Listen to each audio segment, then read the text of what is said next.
Iran కొత్త నాయకత్వం తనతో చర్చలను కోరుకుంటుందని దానికి తాను సిద్ధంగా ఉన్నానని అమెరికా అధ్యక్షుడు డొనాల్డ్ ట్రంప్ తెలిపారు. వాళ్ళు చర్చలను కోరుకుంటున్నారు, నేను అంగీకరించా, వాళ్ళతో మాట్లాడితే ఈ పని వాళ్ళు త్వరగా చేయాలని ట్రంప్ పేర్కొన్నారు అన్నటువంటిది హైలైట్ చేశారు. అయితే చమురు రవాణాకు ఆటంకం, హార్ముజ్ జలసంధి ద్వారా 20% చమురు రవాణా అవుతుంది. ఆ ప్రాంతంలో దాడులు జరుగుతుండటంతో రవాణాకు అంతరాయం కలిగే అవకాశం ఉందన్నటువంటిది హైలైట్ చేశారు.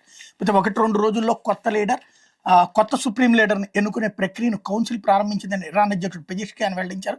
1-2 రోజుల్లో కొత్త సుప్రీం లీడర్ని ఎన్నుకుంటామని విదేశాంగ మంత్రి అబ్బాస్ అరాగ్సీ తెలిపారు.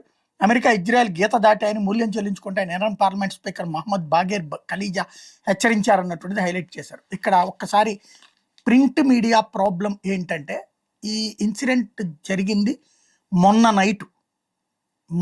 రాత్రి 1-2 నుంచి అటాక్ బిగినైంది. నిన్న పొద్దున 8-10కే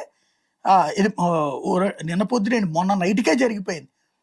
నిన్నటికి మనం ఆల్రెడీ పొద్దునకి అంటే నేను అందరూ కళ్ళు తెరిచే టైంకే మనం వీడియోస్ కూడా చేసాం. అంటే నేను మొన్న నైటు జరిగిన ఇన్సిడెంట్ని ఇండియన్ టైమింగ్ ప్రకారం అక్కడ పొద్దున పూట అనమాట. మనం ఇక్కడ నిన్న పొద్దునే దాన్ని హైలైట్ చేసుకున్నాం. స్టార్టింగే మనం ఈ వార్తలు వేసాం. తెల్లారుజామున 2:30-3 పబ్లిక్ అయింది. నేను 1 గంటకే చేశాను అనమాట. అయితే ఇప్పుడు పేపర్లు మొన్న నిన్న ఇవాల్టికి వార్తలు రాయాల్సి వచ్చిందనమాట. లేకపోతే రాజధానికి